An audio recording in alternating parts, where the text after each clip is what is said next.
Glândulas exócrinas são responsáveis por lançar uma secreção na superfície livre.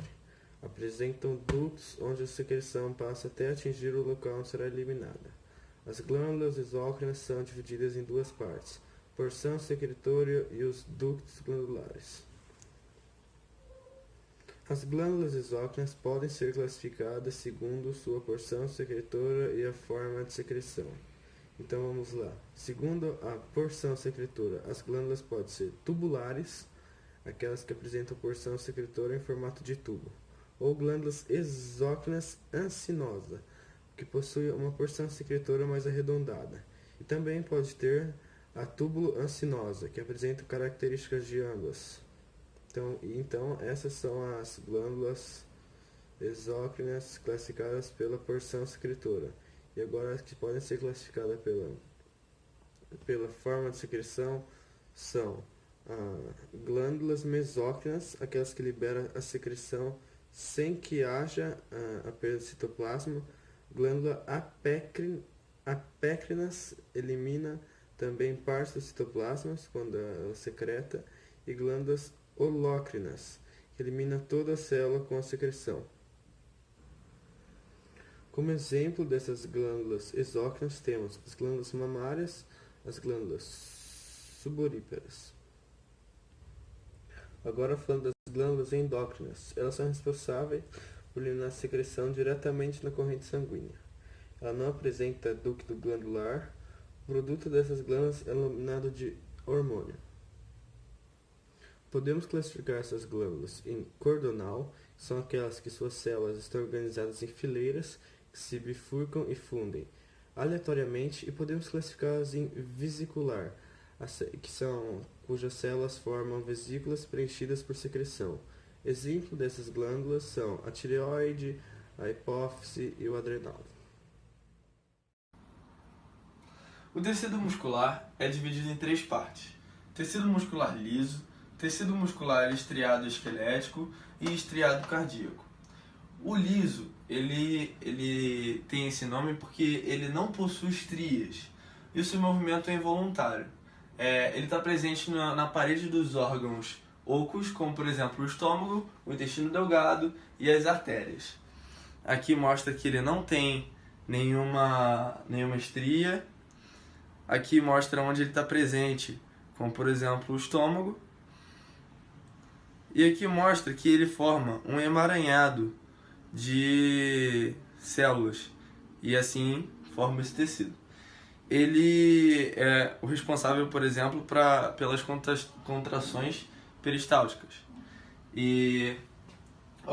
Próximo tecido, tecido muscular estriado esquelético. Ele tem esse nome porque ele é ligado aos ossos e ele é o responsável por proporcionar movimento. Ele possui fibras grandes e grossas e muito fortes. E o movimento é voluntário. Por isso que nós podemos nos movimentar de um lado para o outro, porque o movimento é voluntário e é controlado por nervos. Aqui mostra onde está presente esse tecido. Podemos observar que é em todo o corpo, para que ocorram os movimentos. Todas as partes articuláveis têm esses músculos para ajudar. Aqui mostra o quão grossa é a fibra que constitui esse músculo. Quem força o braço, digamos aqui, ela está contraindo um músculo estriado esquelético.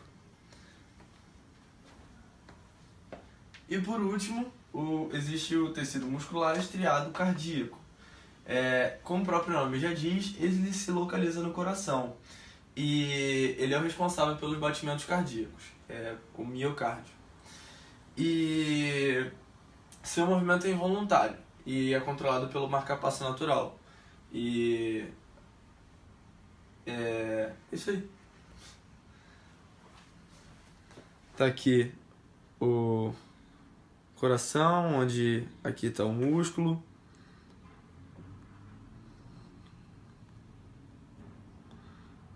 E aqui é o espaço entre elas. Eu vou apresentar sobre o tecido conjuntivo. Então vamos para a imagem aqui do nosso livro. O tecido conjuntivo está presente em diversas partes do corpo. Eles são responsáveis pelo preenchimento de espaço, pela conexão de tecidos e órgãos. São caracterizados por apresentar células separadas, como vimos aqui nessa imagem.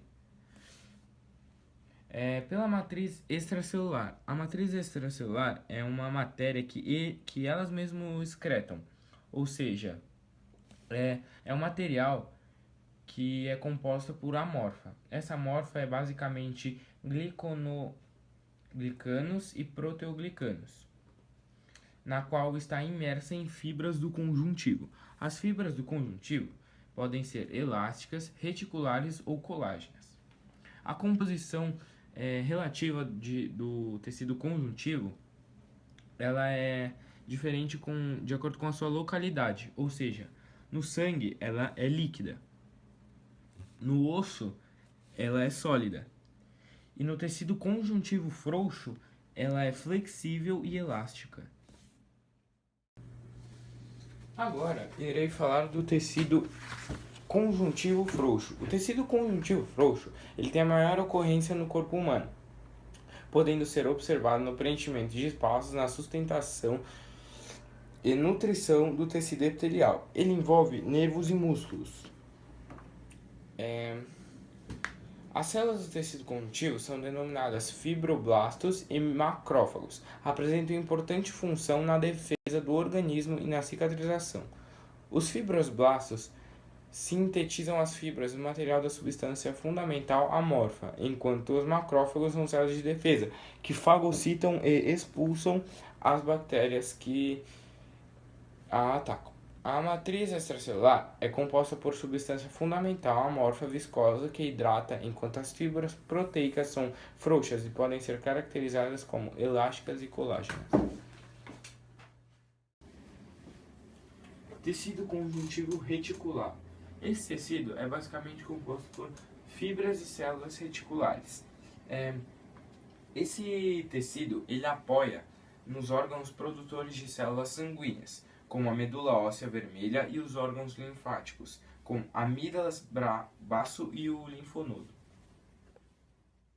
Como o próprio nome já diz, o tecido cartilaginoso contém bastante cartilagem. A cartilagem é responsável pela flexibilidade e resistência do nosso corpo. Com os discos aqui da coluna vertebral, ele é responsável por nos manter em pé. Aqui está a imagem. O nosso corpo, durante a nossa formação, já foi composto inteiramente por tecido cartilaginoso. As propriedades do tecido cartilaginoso são basicamente por matriz extracelular, como podemos ver aqui na imagem. O tecido cartilaginoso pode ser classificado como hialiano, elástico ou fibroso.